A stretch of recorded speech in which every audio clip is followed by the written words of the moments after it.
Bienvenidos a esta actividad. Muy buenos días a todos. Es un honor para mí darle la más cordial bienvenida a esta actividad tan especial en la que conmemoramos el Día de la Constitución de los Estados Unidos de América, actividad que hemos titulado Constitución de Estados Unidos, sufragio universal. Agradezco profundamente la presencia de la administración universitaria, a nuestros distinguidos colegas de la Facultad de Ciencias Sociales y, por supuesto, a los estudiantes que nos acompañan hoy. Un fuerte aplauso, estudiantes, ustedes son los que son. Óyeme, dale más duro. Como toda actividad, solicitamos al profesor Amílcar que esté con nosotros para la invocación. Gracias. Buenos días tengan todos. Te voy a pedir, si están amables, por un minutito estemos en pie para esta oración. Siempre la sociedad y la religión han tenido una buena relación. No sé si lo van a comentar o no, pero todas las firmas que están en la parte de abajo de la Constitución de Estados Unidos fueron unos buenos presbiterianos y unos buenos luteranos. Y la misma Constitución de los Estados Unidos es casi una copia de lo que llaman el libro de orden de la Iglesia Presbiteriana. Así que, por ende, podemos comenzar con una oración porque nos permite eso. Y oramos en el nombre del Padre, del Hijo y del Espíritu Santo. Gracias, Dios, por el día que nos regala. Gracias por este grupo de estudiantes, gracias por este grupo de profesores distinguidos que venimos a hablar un tema interesante para enriquecer nuestra vida y nuestro conocimiento. Gracias por dejarnos vivir en esta área del planeta donde podemos tener contacto con esta Constitución que nos da muchas libertades, pero también muchas responsabilidades. Quédate de principio a fin que podamos sacar el mayor provecho a actividades como esta. En el nombre de Jesús hemos orado. Amén. Muchas gracias. Muchas gracias, profesor. Este que les habla es el doctor Víctor Concepción y la actividad hay que reconocer que se organiza de una manera bien espontánea junto a la facultad y la administración.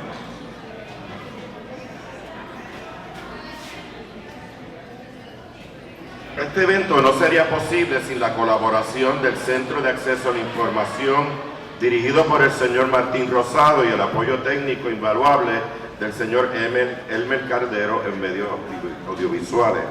Agradecemos profundamente su labor, la cual es fundamental para el éxito de esta actividad. Como universidad comprometida con la formación integral de sus estudiantes, esta actividad responde a nuestra misión y metas institucionales, destacando la importancia de fortalecer el liderazgo y el vínculo con la comunidad mediante actividades extracurriculares que enriquecen la formación profesional y ética de nuestros futuros líderes. El tema que hoy nos convoca es el sufragio universal. Es de suma relevancia no solo en el contexto histórico de la Constitución de los Estados Unidos, sino también en nuestra actualidad, como ciudadanos activos en la defensa de los derechos democráticos. Esta es una oportunidad única para reflexionar, debatir, aprender y compartir ideas, en donde estoy seguro de que las discusiones de hoy contribuirán de manera significativa a nuestra comprensión y análisis crítico de los temas que vamos a abordar. La actividad se organiza en cumplimiento con los requisitos del Departamento de Educación de Estados Unidos, que establece que las instituciones educativas que reciben fondos federales deben conmemorar el Día de la Constitución, que marca la firma de este documento histórico el 17 de septiembre de 1787. Ese día es un recordatorio de la importancia de los valores democráticos y los derechos que protege la Constitución, y también nos brinda una oportunidad de reflexionar sobre el papel del sufragio universal en la consolidación de una sociedad más justa, equitativa y democrática. En el contexto de nuestra universidad, esta actividad responde también a las metas del recinto para fortalecer esos vínculos con la comunidad. Tendremos la oportunidad de profundizar sobre varios temas.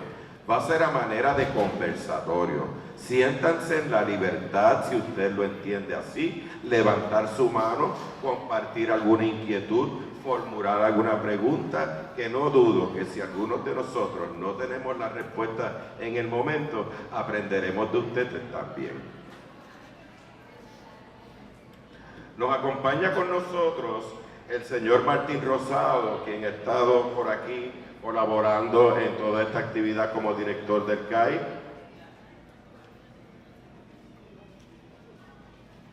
Óyeme, pero quedaba.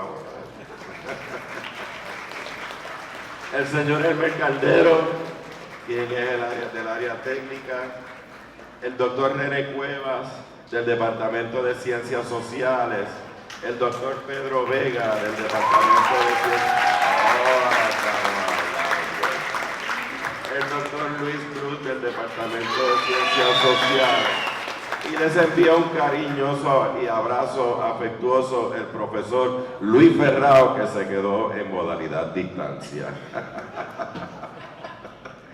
Así que damos inicio al conversatorio y pasamos entonces el micrófono a nuestro compañero profesor Luis Cruz para que inicie la conversación de por qué estamos aquí, cuál usted entiende que es lo que hace relevante esta actividad y particularmente la Constitución. Bien, buenos días a todos. Esto es sencillo, muchachos. Miren, nosotros no estuviéramos aquí si no se hubiese aprobado la Constitución y hubiese entrado en vigor desde el 4 de marzo de 1789. Eso es clásico.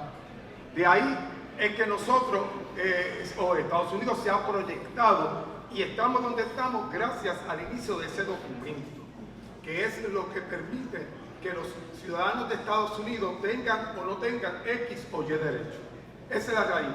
No obstante, hay que aclarar que la Carta de Derechos de la Constitución de Estados Unidos no fue aprobada inicialmente por los padres fundadores. Fue en el 1791 que se aprobaron en conjunto las primeras 10 enmiendas de la Constitución de Estados Unidos, que es lo que usted y yo llamamos la Carta de Derechos, que nuestra Constitución sí está aprobada desde su inicio, pero claro, siglos después, con la experiencia de lo que vivieron los padres de la Constitución de Estados Unidos. Las primeras 10 enmiendas es lo que le da los derechos a los ciudadanos de Estados Unidos. No obstante, con respecto al tema, el sufragio universal, fue posterior que comenzaron con las enmiendas. La enmienda, por ejemplo, la 15, la 17, la 19, que comenzaron a reconocer una serie de derechos al sufragio universal a los electores en Estados Unidos. Por ejemplo, la número 15 fue la de la raza, el derecho a los electores de Estados Unidos a la raza negra. Y eso fue en 1870, que le dan el derecho a los electores de la raza negra a votar en Estados Unidos. ¿Está bien? Y no fue hasta 1920, escuchó todo el mundo, 1920, cuando las damas comenzaron a votar en Estados Unidos. O sea, 1780 los negros, 1920 las damas. Y los electores de los estados a votar por sus senadores de manera directa no fue hasta la enmienda 17. O sea, que fue posterior incluso a la Carta de Derechos, a las primeras 10 enmiendas, que comenzaron entonces la Constitución de Estados Unidos a experimentar enmiendas para ampliar el derecho a votar, al sufragio universal, tanto a los negros, a las damas, como a los electores de manera directa a seleccionar sus senadores. Hay una manera particular, y con eso abro el conversatorio, yo estoy dando el pie forzado. Hay una manera de votar por el presidente y vicepresidente de Estados Unidos. En Estados Unidos no se elige de manera directa al presidente y vicepresidente de Estados Unidos. Se elige en el colegio electoral. 538 miembros del colegio electoral. 538. De millones de electores que votan en Estados Unidos. Por ejemplo, en California nada más votan 20 millones de electores. 20. Y apenas 54 compromisarios del colegio electoral eligen al presidente de Estados Unidos. Una cosa es votar por el presidente de Estados Unidos. Otra cosa es elegir al presidente de Estados Unidos. Son cosas diferentes. Votamos cerca de 20 millones de electores en California, pero apenas 54 compromisarios del colegio electoral votan eligen por el presidente de Estados Unidos. ¿Cuándo lo hacen? A mitad de diciembre. Nosotros votamos el 5 de noviembre en Estados Unidos y en Puerto Rico, pero en Estados Unidos los compromisarios eligen al presidente en el segundo fin de semana, más o menos aproximado de diciembre. O sea que es una cosa diferente. ¿Está claro? ¿Cómo se eligen a esos 538 compromisarios? Esto es sencillo. El mismo número de asientos que tenga cada estado, los 50 estados, el mismo número de asientos que tenga cada estado en el Congreso de Estados Unidos es el número de votos que va a tener derecho para elegir al presidente de Estados Unidos. ¿Cuáles son los 3 estados con más votos electorales? California, con 54, Texas con 40 y Florida con 30. Esos son los 3. Claro, Nueva York tiene 28, Pensilvania tiene 19, etc. Y va dependiendo. Cada estado va a tener un número de votos en ese colegio electoral, que son los que eligen al presidente. Tranquilo, los miembros del Senado federal y los miembros de la Cámara de Representantes federal los eligen los electores de cada estado, de manera directa. Con eso no hay problema. Lo único que cambia es el presidente y vicepresidente de Estados Unidos.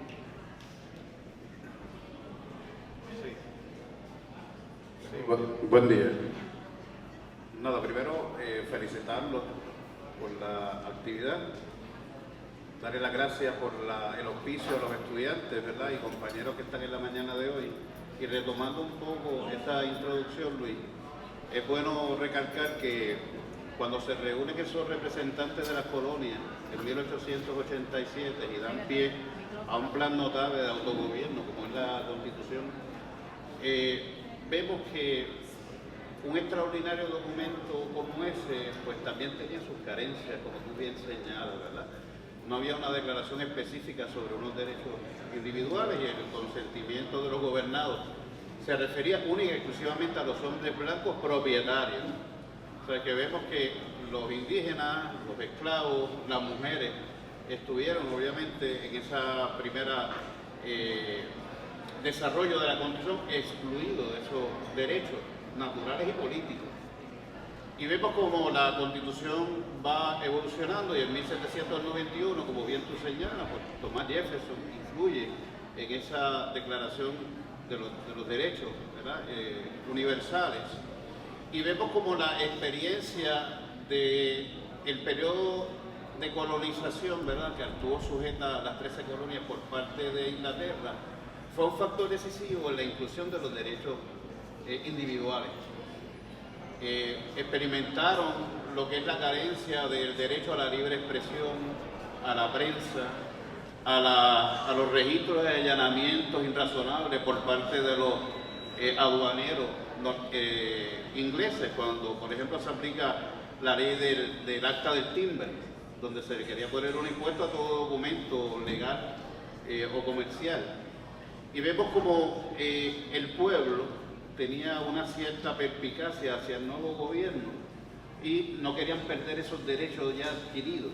O sea que hubo como un grado de desconfianza que lo que hizo fue afianzar, ¿verdad?, esos derechos que todos gozamos ahora.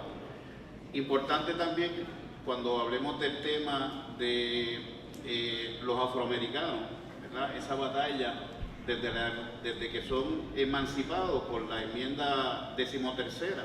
¿Cómo se le reconoce el derecho al voto al varón negro, ¿verdad?, afroamericano, por la 15ª enmienda? ¿Cómo que hay también que enmendar la Constitución con la enmienda 24ª para que no se le pusiera el impuesto al sufragio? Porque fueron una serie, ¿verdad?, de iniciativas que a veces tomaron los estados, algunos estados sureños, ¿verdad?, para impedir el derecho a los afroamericanos a votar. De igual forma hay que esperar hasta la enmienda 19ª para que la mujer tuviera el sufragio universal. En ese sentido vemos que como un ser vivo, la Constitución ha ido evolucionando y los padres fundadores pensaban que la función de ellos era tratar de controlar el Estado lo más posible y brindarle oportunidades y derechos individuales a los ciudadanos. Buenos días. Gracias por acompañarnos esta mañana y gracias por invitarme a esta mesa. Estoy muy contento por eso. Yo quiero decirle a los jóvenes, a los estudiantes que estamos aquí reunidos, que aquí es importante el contexto histórico donde en el que se redacta la Constitución, el contexto histórico en el cual se enmienda la Constitución, porque es importante puntualizar que estas enmiendas se dan por la lucha de la gente, por la propia lucha de las personas, es decir, negros, las mujeres, por darles un ejemplo, ¿no? Esto no fue algo automático y el hecho de que se enmiende la Constitución y se establezca que no se puede negar, porque lo que dice es que no se puede negar el derecho a una persona por su color de piel, no significa que automáticamente todos los negros, todos los antiguos esclavos, inmediatamente fueron a votar. Como han dicho los compañeros, ese fue el principio de una larga lucha que se va a dar desde el punto de vista de este sector social para lograr que se cumpliera, ¿verdad?, ese mandato de la Constitución. Así que es bien importante que ustedes reconozcan y que ustedes estén conscientes de que el derecho que tenemos todos y todas a votar, sí le damos el crédito a la Constitución y a las personas que en aquel momento firmaron y aprobaron las enmiendas, pero también tenemos que reconocer que es la lucha de hombres y mujeres, que muchos de ellos ofrendaron su vida, incluso su libertad, para que nosotros hoy pudiéramos disfrutar de este derecho. Eso es bien importante. Y les voy a dar un ejemplo en el contexto histórico para que el compañero Vega lo mencionó. Cuando primero reconocer que en el contexto histórico los padres fundadores, o por lo menos los que tenían mayor poder político en la sociedad colonial y luego de la independencia, van a ser personas que pertenecen a un sector muy privilegiado. Estamos hablando de comerciantes y grandes hacendados. Y en su inmensa mayoría estos grandes hacendados y estos grandes comerciantes son los que eventualmente pues, se convierten en los padres fundadores y en los redactores principales de la Constitución. O sea que no nos sorprenda que uno de los muchas personas que redactan la Constitución son dueños de esclavos, como es el caso, por ejemplo, de Thomas Jefferson,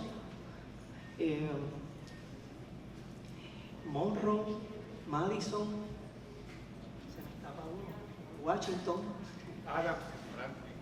Franklin, o sea, Washington, que es el primer presidente de los Estados Unidos y es el que dirige el ejército de independencia de los Estados Unidos, es un hacendado del sur, ¿no?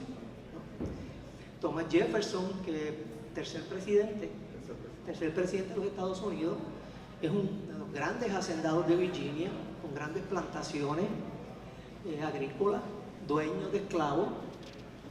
O sea que entiendan que esto es un proyecto, ¿no? Un proyecto político y económico, y se va a hacer muy difícil que ellos reconozcan en el documento original de la Constitución algún derecho para la población esclava o para la población negra. Eso inspira un poco la cuesta para estos sectores que van luego a luchar por estos logros, ¿no? Así que, por ejemplo, cuando se está discutiendo un primer borrador de la Constitución, uno de los temas que divide a los estadounidenses es precisamente el tema de la esclavitud. El tema de la esclavitud los divide porque luego de lograr un consenso de cómo van a estar representados los estados en el Congreso, luego de mucha discusión se decide cómo se van a elegir los representantes de los estados en el Congreso. Viene entonces el debate si los esclavos se cuentan o no como parte de la población. Y entonces eso crea, ¿verdad?, toda una discusión. La Constitución no fue fácil aprobarla. ¿No? O sea, hubo estados donde la Constitución se aprobó por 2, 3 votos. O sea, que esto no fue un consenso general, ¿no? Así que imagínense ustedes ante este cuadro cuán difícil va a ser para la población negra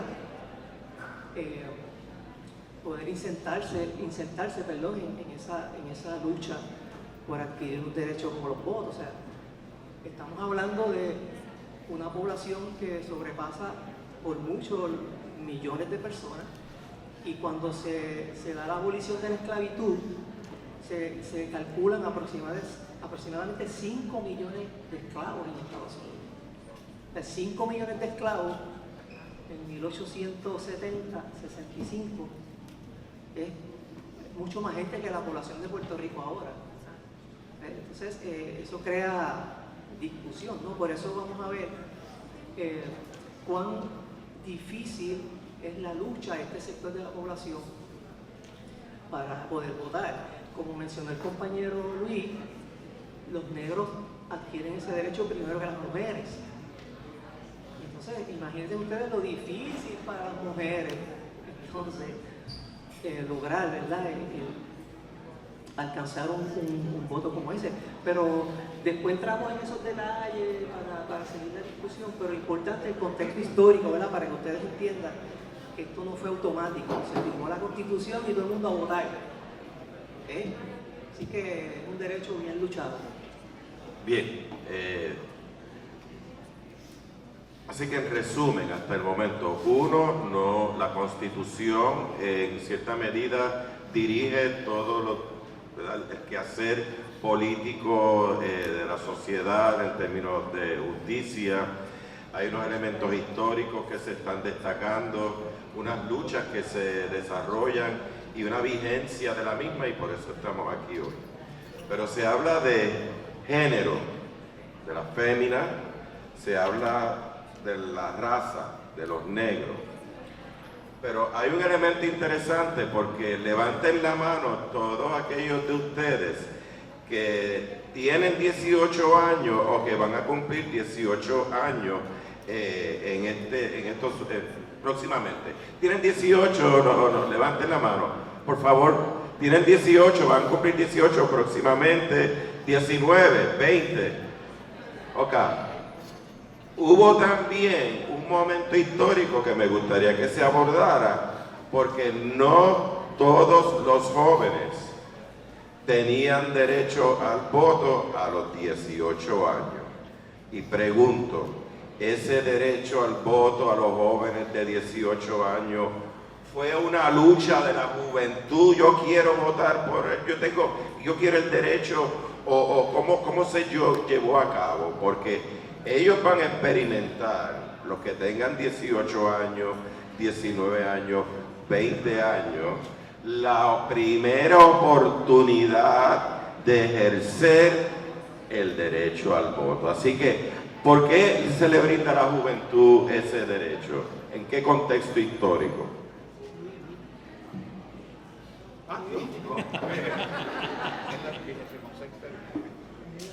Ok, pero primero, lo voy a contestar. Las preguntas se contestan, ¿verdad? Las voy a contestar. No obstante, se me va a olvidar. Si no les digo qué significa el documento de la Constitución, eso es importante, debíamos haber comenzado por ahí. Máxime cuando me dieron el micrófono a mí. Pues debemos definir qué es la Constitución, para que todos partamos de la premisa que estemos hablando de lo mismo. ¿Qué es una Constitución? No necesariamente tiene que estar escrita, pero la inmensa mayoría de las Constituciones están escritas. Pero no significa eso, que un documento porque está escrito lo hace Constitución o no. Sencillamente, el caso de Marbury versus Madison, en 1803, El juez Machar, el juez presidente del Tribunal Supremo de Estados Unidos, definió lo que era una constitución y lo sintetizó simplemente en que la constitución es la ley suprema de la nación. Esa es la constitución, es la ley suprema de la nación, es la ley donde parten todas las demás leyes, las normas, los reglamentos y las propias decisiones del Tribunal Supremo.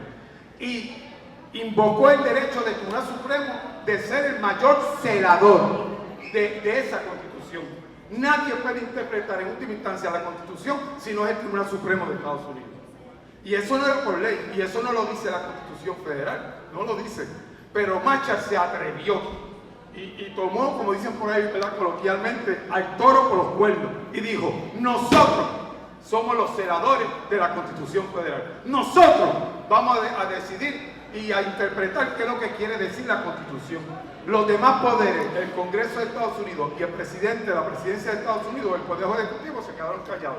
Pues, por default, se dejaron someter y es el Tribunal Supremo hoy, por uso y costumbre, no por ley federal, no por Constitución Federal. Y en Puerto Rico, el Tribunal Supremo de Puerto Rico, son los mayores intérpretes, los celadores de la Constitución. ¿Está bien? Que quede claro eso, lo debimos haber comenzado por ahí. La Constitución es la ley suprema. La ley suprema de cualquier nación, especialmente por esa definición. De ahí para adelante, todos los demás países no solamente imitaron la Constitución Federal de Estados Unidos, sino la decisión del juez Machar de 1803, señores, 1803. Ahora, partiendo cómo se le da el derecho al voto a los jóvenes, también no fue tanto una lucha como el derecho a las damas, como el derecho a la raza negra, etcétera, etcétera, como el derecho a los electores de los estados para escoger a sus senadores, a sus propios senadores, que eso estaba vedado también a los electores son las legislaturas de los estados quienes escogían a los senadores federales. Pues todo eso fueron por luchas, pérdida de sueños, pérdida de libertad. Yo quiero hacer hincapié en lo que trajo el compañero René, sobre el derecho de las mujeres. Esto fue después de mujeres ser encarceladas, perseguidas, atropelladas, difamadas, porque la mujer que se tiraba a la calle a votar por el sufragio universal la catalogaban de prostituta. Estoy hablando en serio. Una mujer que no se atenía a sus labores, a su rol social, atiende a su marido y a sus hijos y a su hogar y váyase para su casa. Y llamaban al varón, al esposo. ¿Qué hace esa mujer en la calle? Luchando por un derecho que no le compete. Señores, estamos hablando de cosas serias. Usted hoy se levanta, tiene 18, vota, eso es automático para usted. O sea, tiene derecho a votar, no es que vote, tiene derecho a votar. Eso usted no se cuestiona en el género, no se cuestiona la raza. La edad sí, tiene que tener 18 más en antes del 5 de noviembre de este año para poder votar en el 2024. Eso es lo que dice la ley. Así que para eso usted es fácil. Pero para esa época no. Y eso hay que respetarlo y hay que conocerlo. Y son estos foros para dar a conocer eso. Así que ese derecho a voto de ustedes, los de 18 años, fue alrededor de los años 70 que se otorga. 72 con la 72. enmienda. Con la enmienda de que se le da el derecho a los jóvenes a votar. Y nosotros lo asimilamos. 1972 se ratifica. 1972. 26ª enmienda. Así que es a eso que ustedes, los jóvenes, pueden votar. Aquí ustedes pueden inscribirse. Vamos a hablar las cosas como es mi estilo en los salones. Vamos a hablar las cosas para Puerto Rico, un poquitito, con el permiso de Estados Unidos. Usted ya se inscribió. Tiene hasta este sábado y 21 de septiembre para inscribirse, para votar. Porque el Estado no te regala nada, aunque tú creas lo contrario y te hayan convencido que el Estado regala. Todas esas cosas que hemos dicho aquí ha sido a sangre, sudor, persecución, carcelamiento, muerte, atropellos, que los electores han conseguido todos esos derechos. Salvo ustedes los jóvenes, que no fue tanto, fue más por algo beneficioso, por cuestiones de guerra y etcétera, etcétera. Son otros 20 pesos. Pero sí es por lucha que se han conseguido esos derechos. Los ciudadanos no les regalan nada. Los ciudadanos tienen que luchar por lo que quieren. Por eso tenemos que defender nuestros derechos, defenderlos y no regalarlos. Derecho que tú le devuelves al Estado, el derecho que no va a volver automático, a menos que nos volvamos a unir, a esforzarnos, a perder noches, a ser perseguidos, a ser vociferados de que eres un comunista, de que no sirve, de que eres pro Fidel, todas esas cosas que se inventa el ser humano para poder menospreciar la lucha de las clases sociales, la lucha de la gente de abajo, de los que no tienen el poder adquisitivo. De esa lucha que estamos hablando. Y eso no solamente que hay que dar alerta a los jóvenes, que son los que van a echar para adelante, sino que hay que mantenerlo y no olvidarlo, porque la historia no se puede olvidar. Hay que recordarla. Creo que el compañero quiere decir algo, estoy hablando mucho. ¿A qué vinimos? ¿A hablar? Excelente, compañeros y jóvenes estudiantes. Una reacción con relación a el voto de la mujer en el 1925 en Estados Unidos y aquí en Puerto Rico el voto de los jóvenes en el 72, pero fue por una enmienda que se le hizo en el 68, que se hizo un referéndum y tal cosa. En ambos casos me da la impresión que hubo un elemento de conveniencia. La mujer en la década del 20 estaba sustituyendo al hombre en un montón de labores lucrativas, cuando el hombre estaba desangrándose en la Primera Guerra Mundial, cuando las mujeres empezaron a conducir camiones, empezaron a hacer un montón de trabajo que venían haciendo históricamente los hombres. Ahí es que a la mujer se pone en récord en el aparato productivo de Estados Unidos y se le da el derecho al voto. Así que hubo un poco de conveniencia también. Aquí en Estados Unidos y en Puerto Rico, en el 68, en plena guerra de Vietnam, había que premiar a los jóvenes para tranquilizarlos, para apaciguarlos y para darle el derecho al voto. O sea, que hay unos elementos de lucha, sin lugar a dudas, de la comunidad afroamericana y un montón de cosas, pero hay un elemento de conveniencia, como que la Constitución en alguna medida se manipula, se monitorea para fines del establishment, ¿verdad? Porque parte del propósito de una Constitución es darle estabilidad a un país. Así que en alguna medida todas esas cosas influyen y confirman el carácter tan extraordinariamente complejo que es la aplicación y la interpretación de la Constitución, especialmente de Estados Unidos, que fue la primera escrita en el mundo. Eso es todo. Abundando sobre eso, termino rápido, abundando sobre eso, recuerden que democracia es que el poder político gubernamental está en el pueblo. ¿Y cómo tú vas a decir que tenemos una democracia cuando tú no puedes elegir a la gente que provoca guerra, a la gente que convoca guerra, a la gente que lleva a sus jóvenes a pelear luchas ajenas por intereses que quizás tú ni conoces, ni entiendes, y a veces ni te interesa? Pues eso no es democracia. Por eso es parte de lo que traía el compañero, para abonar a lo que trae, que en el 68 se reconoce ese voto a los jóvenes, porque tenían que convencer a esos jóvenes que estaban yendo a Vietnam, que es una de las guerras más desastrosas para Estados Unidos, según los propios historiadores estadounidenses, ¿sabes? No es por historiadores puertorriqueños. Fue una de las peores guerras con cuestión bélica para Estados Unidos. Pues entonces ellos tenían que hacer algo, y era diciendo a los jóvenes: no te estoy dando el derecho a votar, para que tú elijas a la gente que te está mandando a pelear en la guerra. O sea, es interesante. Todas estas cosas hay que ver el contexto, hay que contextualizarlo para entenderlo. O sea, que esto no es gracia, esto no es una dádiva, esto no es un regalo, estos son luchas o intereses. Y como decía el compañero René, los padres fundadores de la Constitución, se les reconoce todas las loas y se les reconoce todo lo que hicieron. No tengo problema con nada de eso. Pero acuérdense que cada clase social vela por sus derechos, vela por su acomodo. Y a ellos les convenía hacer, por ejemplo, ese colegio electoral, porque así aseguraban que unas personas particulares, iguales que ellos, iban a elegir al presidente de la nación.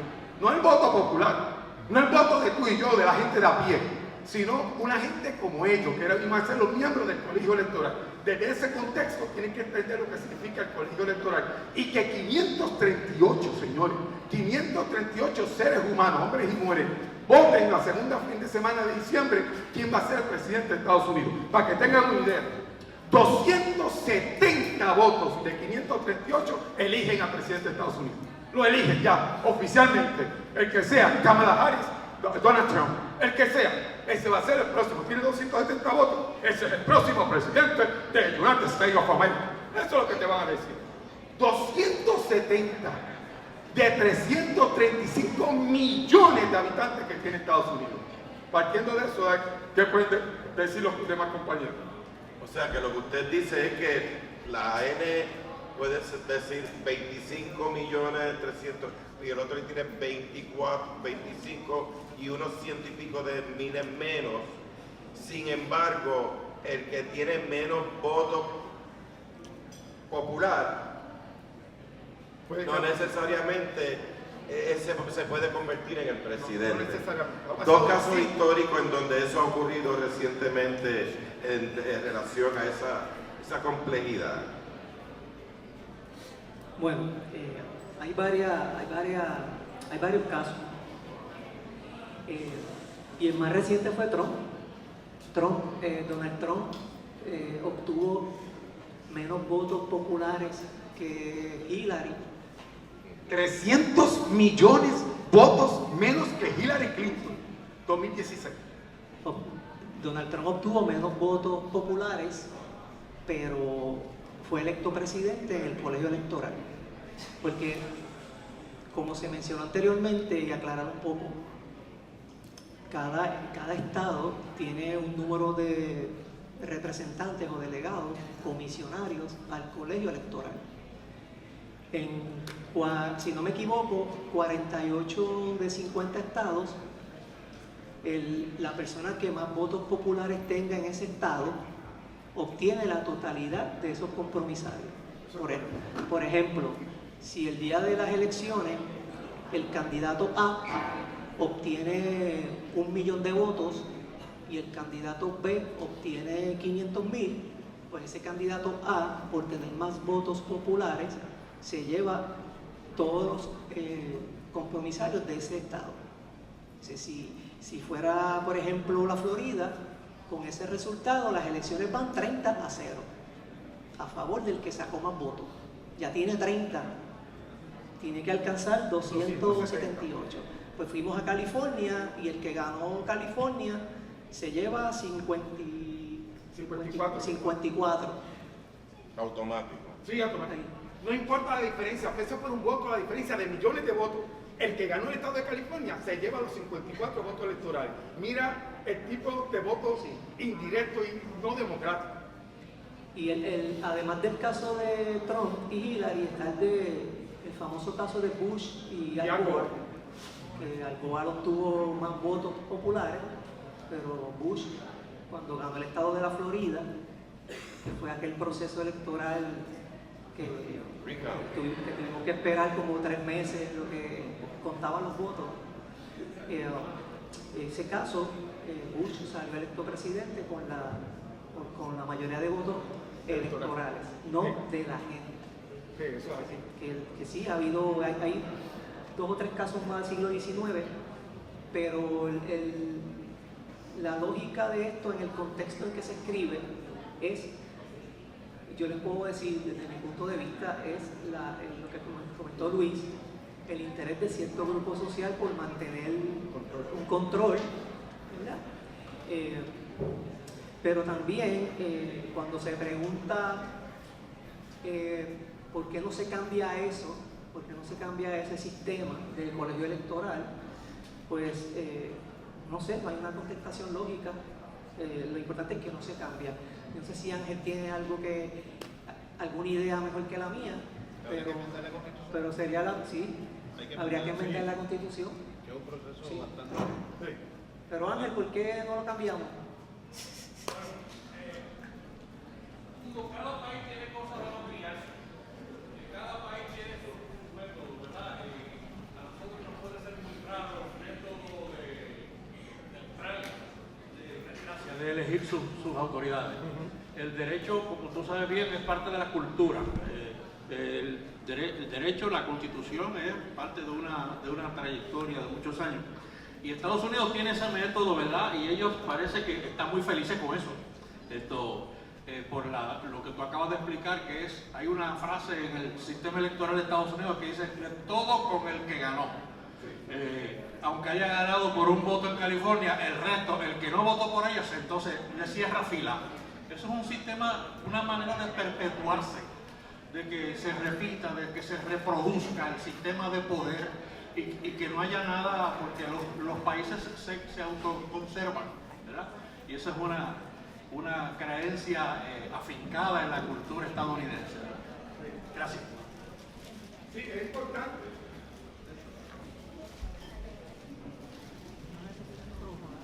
Es importante. Estamos aquí como verdad. Es importante hacer hincapié sobre lo que el compañero trae. Es que en Estados Unidos ha habido 5 momentos históricos donde el presidente, el candidato presidente, que ganó el mayor número de votos popular del elector, usted y yo, el elector lo que llamamos culturalmente el elector a pie, usted y yo, que no tenemos poder, pues ese perdió las elecciones porque tuvo más votos en el colegio electoral. Por eso es cuando usted vea las elecciones de Estados Unidos este año, durante el 5 de noviembre, van a notar que aquí lo que le interesa a los medios noticiosos en Estados Unidos, a CNN, a CBS, ABC, etcétera, etcétera, lo que le va a interesar son los estados con más votos electorales. Te van a estar mencionando California. Vamos a California ahora. Vamos a Texas ahora. Vamos a Nueva York ahora. Vamos a Pensilvania ahora. ¿Por qué? Porque esos son los estados. Y uno va a ir a North Dakota. ¿Para qué va a ir a North Dakota? ¿Para 3 votitos electorales?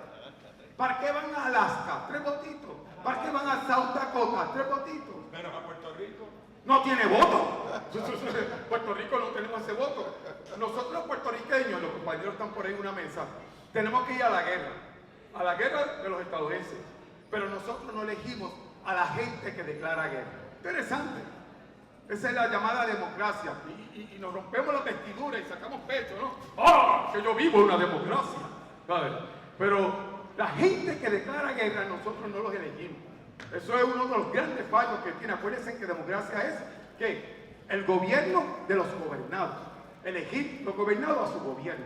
Eso es importante y eso no nos ocurre a nosotros. Para clarificar, porque esto es académico, si usted va a Estados Unidos con su ciudadanía y si usted se inscriba allá y usted declara una residencia oficial en un estado de Estados Unidos, usted sí puede votar. Eso no hay problema. Pero para que no haya discrepancia y diga, "Ay, yo he votado". ¿Qué habla ese profesor? No sabe lo que está hablando. No. Pero usted tiene que estar allá, tiene que cruzar el charco para entonces inscribirse, como aquí en Puerto Rico, inscribirse y entonces registrar una residencia oficial. Yo vivo ahí y ahí voy a vivir. Esa es mi casa y entonces voy. Pero algo curioso, aquellos que crecimos en Estados Unidos, que somos parte, ¿verdad?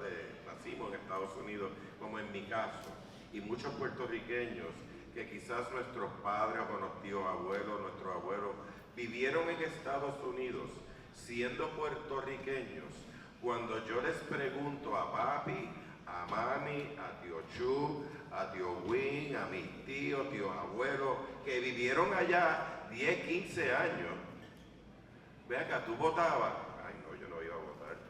O sea, me gustaría conocer, en términos culturales, el nivel de participación del puertorriqueño que por su relación política con Estados Unidos tiene esa ventaja o privilegio, vive en Estados Unidos, pero no participa del proceso electoral de Estados Unidos, siendo fémina, joven, blanco, negro, bajito, lo que fuera. El puertorriqueño, ¿qué se habrá estudiado de eso? ¿Puedo comentar rapidito? Me resulta paradójico que podamos tener una primaria de los partidos demócratas y republicanos en Puerto Rico, que se eligen unos delegados que no son la misma cantidad que los de los estados, y que lo llevemos a las convenciones nacionales y no podamos votar por el presidente. Pero un comentario. Parte de esa paradoja. Quería comentar, todos tenemos un tío Chu, una tía Tata, un primo Juan en Estados Unidos, ¿verdad? Eso es así hace más de 70 o 80 años. Yo creo que eso que tú mencionas, esa reticencia de los nuestros de votar en las elecciones y de integrarse a muchas cosas de ese país, puede que sea la característica de la diáspora puertorriqueña, que es que los puertorriqueños, aunque se vayan, como que tienen un pie aquí y otro allá. Como que la diáspora puertorriqueña, contrario a lo que le pasa a los polacos o a los italianos, un judío llega a Estados Unidos y llega para quedarse y tiene allí toda su progenie, ¿verdad? El puertorriqueño tiene un dejo psicológico de regresar. Y es una cosa muy particular, ¿verdad? Por eso usted está aquí. Porque alguien lo trajo. Me enviaron un avión por la noche solo. Hay un elemento de animus revertendi, como se dice en latín. Así que por eso es que muchos puertorriqueños, hay algunos que no, que se integran y votan, pero hay otros para quienes eso no es un ejercicio emocional, ¿verdad? Como lo hacemos aquí, que aquí hasta matamos por votar. Pero eso pues, puede ser una situación bien compleja, ¿verdad? De la naturaleza de la inmigración puertorriqueña. Para que tengan una idea, en Estados Unidos tradicionalmente apenas vota el 40% de los electores hábiles para votar en Estados Unidos. 40%. Los latinos, mucho menos.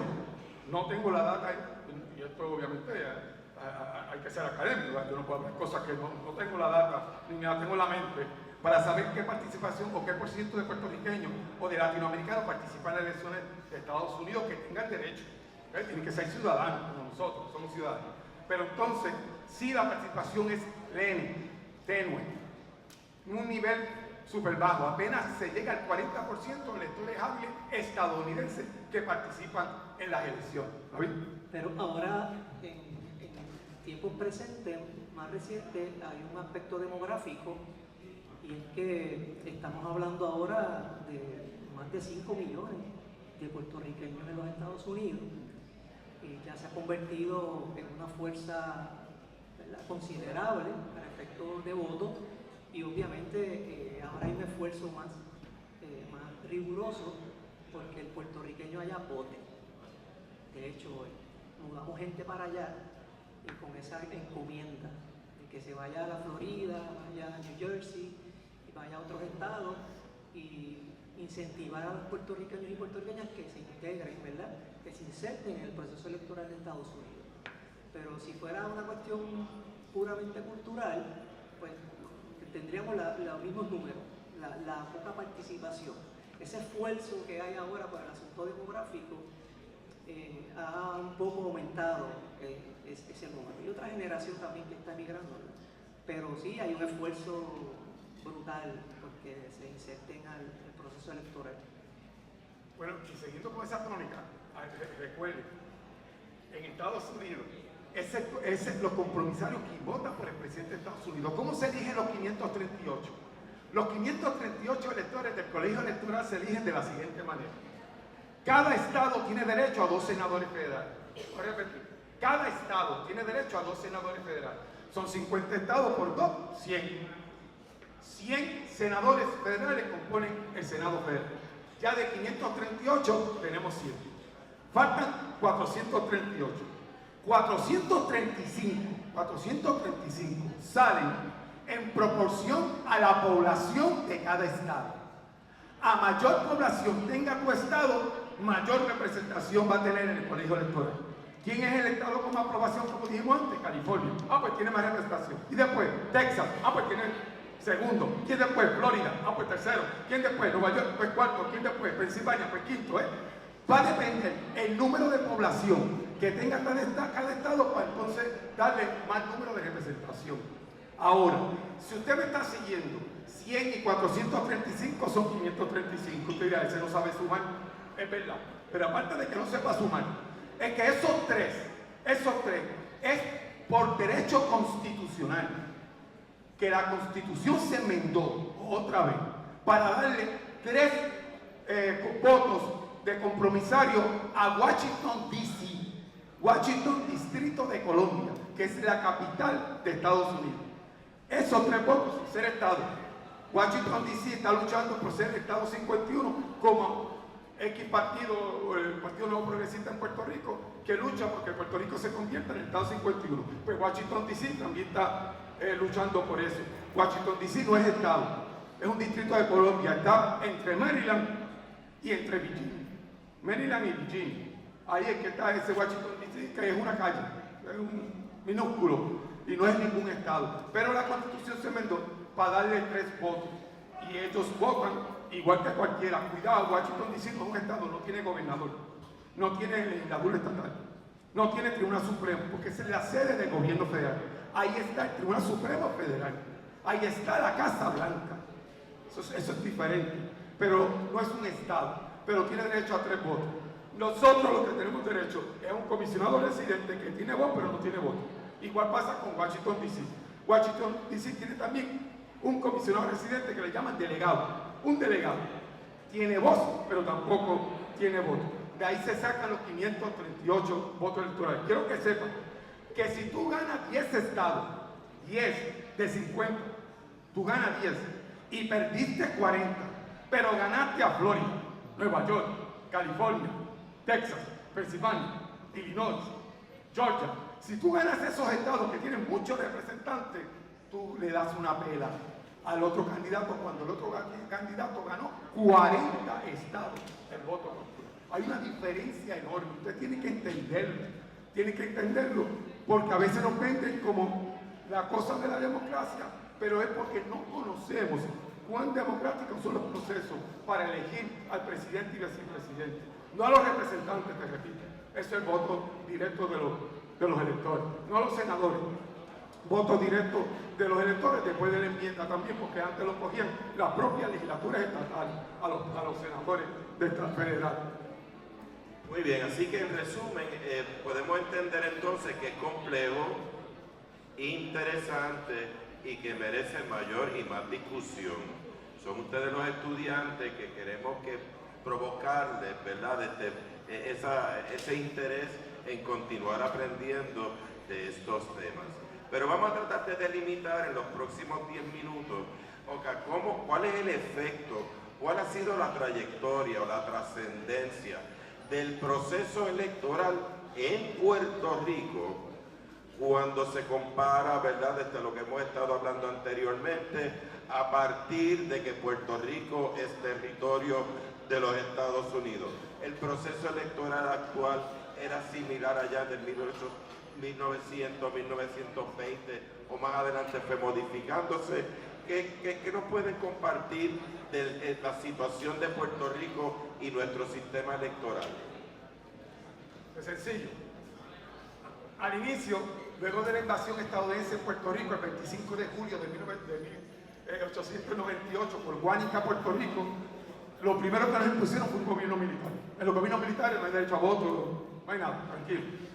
Con la ley Foraker, nosotros lo único que no tienen derecho fue a votar por 2 figuras: a los miembros de la Cámara de Representantes de Puerto Rico y por el comisionado residente, no por los senadores y menísimo por el gobernador.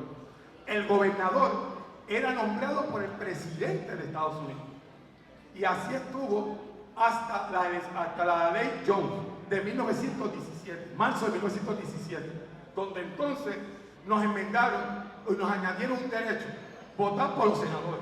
Así que votábamos por los miembros de la Cámara de Representantes, por los senadores, pero no elegíamos tampoco a nuestro gobernador. Fue luego de 1946, que lo que se conoce como la ley 246 de 1946, 247, perdón, de 1946, la ley del gobernador electivo, que a partir de las elecciones de 1948, el pueblo puertorriqueño, el elector hábil, podía elegir a su gobernador. Y nuestro primer gobernador, el que ha cogido historia con René, conmigo no, pero el que ha cogido historia con René, ha aprendido que ese primer gobernador responde al nombre de Luis Muñoz Marín, del Partido Popular Democrático. Nadie es perfecto.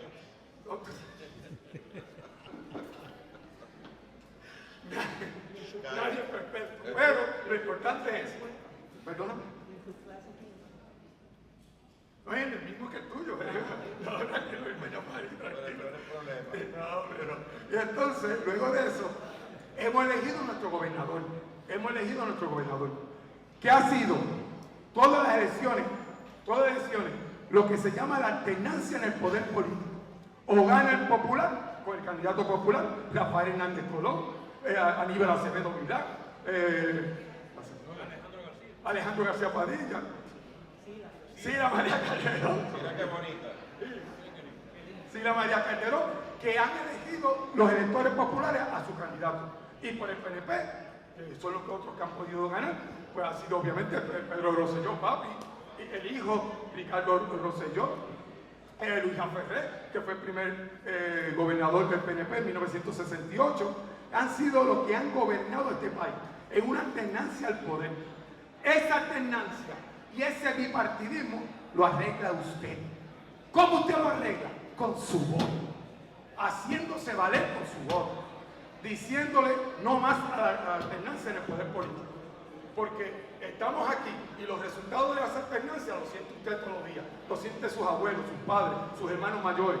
¿Qué es el resultado de ese bipartidismo? Donde o gana el PNP o gana el Popular. ¿Y eso qué? Nadie se atreve. Los jóvenes se tienen que atrever a dar el paso adelante, como yo estoy seguro que lo van a hacer. Y van a intentar con su voto cambiar este bipartidismo. Acuérdense que tienen hasta el sábado. Hasta el sábado. Es un anuncio de la Comisión Estatal de Elecciones, no mío ni de ningún partido. Es hasta el sábado para inscribirse, para poder votar el 5 de noviembre de 2024. Muchas gracias. Y en ese contexto es un derecho constitucional entender toda la lucha que ha ocurrido a través del tiempo y que merece todo nuestro apoyo y deseo para poder defender la libertad y la justicia. Vamos a dar una oportunidad al compañero Vega. Una intervención corta. Viendo el público, me percato de que hay una gran representación de las damas, de las mujeres. Y en Puerto Rico también hubo unos movimientos sufragistas femeninos que con lucha pues lograron que se le reconociera el derecho a la mujer, ¿verdad? Ana Roque de Duprey fue una de las primeras que organizó un movimiento feminista y sufragista en Puerto Rico. Y sé que en estas elecciones, próximas elecciones, por estadística, la mujer va a jugar un papel decisivo en la selección de los candidatos que nos van a representar en todas las ramas del gobierno. Es que, como señaló Luis, hay una fecha límite para inscribirse, hacer los trámites, es el 20 de este mes, y le rogamos a la juventud, el 21, sábado 21, que son los que tienen el papel protagónico en estas elecciones, ¿verdad? Que hagan las gestiones pertinentes para que puedan ejercer ese derecho sagrado que tanto sacrificio, tanta lucha, tanta represión experimentó y que hoy lo tenemos a nuestra disposición todos nosotros. De hecho, se cumplen 100 años. Este año se cumple, fue en 1924. Si no me equivoco, que Roque Duprey, una extraordinaria mujer de ciencia, una mujer educadora, a los 16 años estaba metida en la escuela enseñando a los estudiantes. Ella crea ¿cómo se llama? Algo de las mujeres, la Liga Feminista Puertorriqueña, luego Liga Social Sufragista. Liga, pero hay una en el 1924, ¿verdad? Que debemos buscar. Gracias por traer ese tema. No, yo lo que quería aclarar el concepto bipartidismo, porque se menciona mucho y a veces creemos que bipartidismo es un sistema donde solo existen dos partidos políticos, y esa no es la definición de bipartidismo. Bipartidismo es un sistema donde hay muchos partidos políticos, pero solamente dos se alternan el poder. Y en el caso de Puerto Rico, desde las elecciones de 1948, dos partidos políticos han compartido el poder.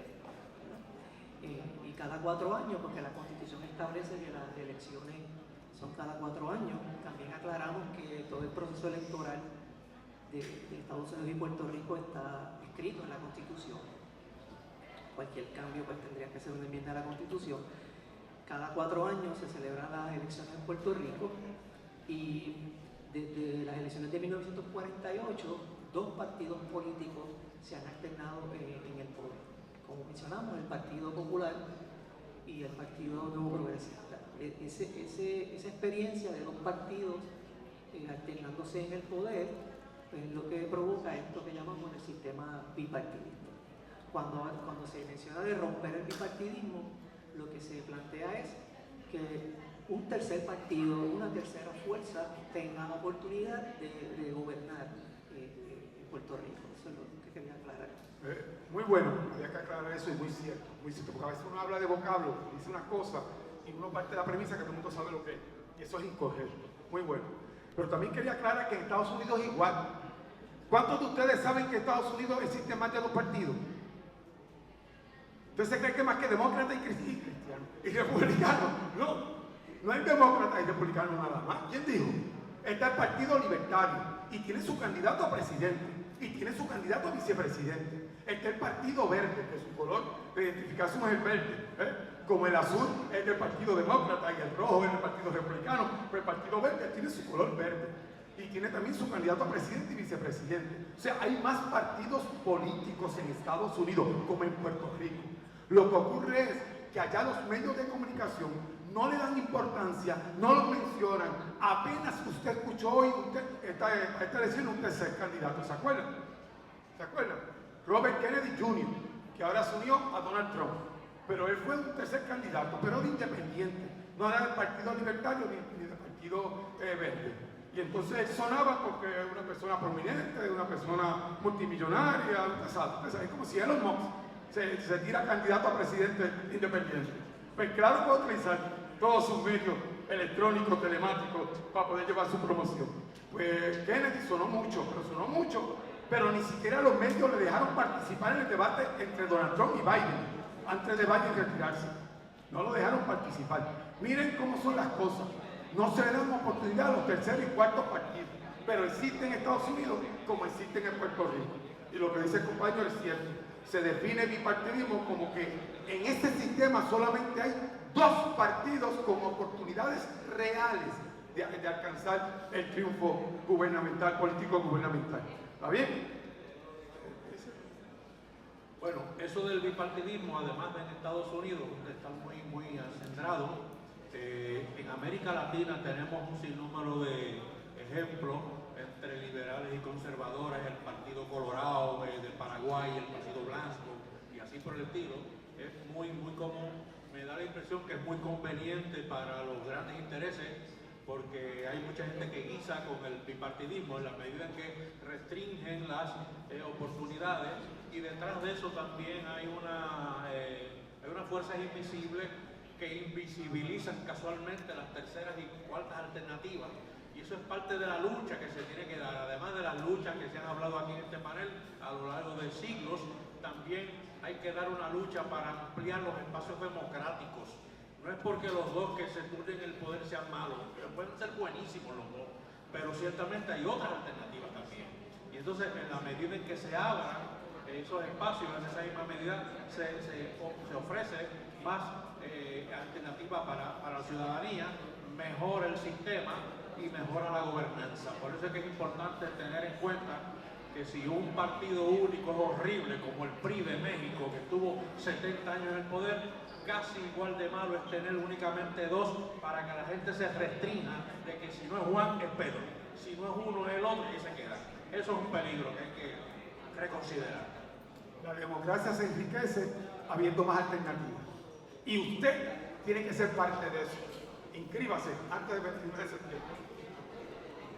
Muchas gracias. Quiero dar una oportunidad. Si algún estudiante quiere levantar la mano, quiere hacer un comentario, alguna pregunta al respecto, estamos abiertos a escuchar también de ustedes sobre el tema. Ha sido para nosotros un verdadero placer el que ustedes hayan estado aquí con nosotros. Entendemos que el hecho de que nuestros compañeros también hayan sacado de su tiempo, así que la Constitución de los Estados Unidos de Norteamérica nos brinda este privilegio de organizarnos. Es lo primero que debemos entender. Ese privilegio de podernos organizar, ese privilegio de con libertad y respeto expresarnos de forma objetiva, lo mejor que podemos, en forma educativa, es parte de nuestra responsabilidad docente. La Universidad Interamericana de Puerto Rico destaca en una de sus metas, que es contribuir al desarrollo de los más altos valores ecuménicos, cristianos y democráticos. Que viva la democracia y que vivan los estudiantes. Un anuncio. Un anuncio para hablar de democracia y participación. el próximo martes, 1 de octubre, a las 11:30 de la mañana, en el teatro, aquí al lado, se va a significar un debate entre los 5 candidatos a la alcaldía de Arecibo. ¿Está bien? El martes, 1 de noviembre, a las 11:30, en el teatro, un debate de los 5 candidatos a la alcaldía de Arecibo. Acuda, participe, hay aire, hay más espacio, van a estar más cómodos y escuchan lo que le tienen que proponer esos 5 candidatos. ¿Está bien? 11:30. Sí, 11:30. Dije otra cosa, pero disculpe, 11:30. 11:30 de la mañana, aquí en el teatro. La doctora. La profesora Andújar. Porque dijiste el 1 de noviembre y entiendo que es 1 de octubre. Si estoy malito, 1 de octubre. A las 11:30. ¿Está bien? ¿Alguna pregunta? Damos por terminada la actividad. Gracias a todos por participar. Muchas bendiciones, salud y paz. Gracias.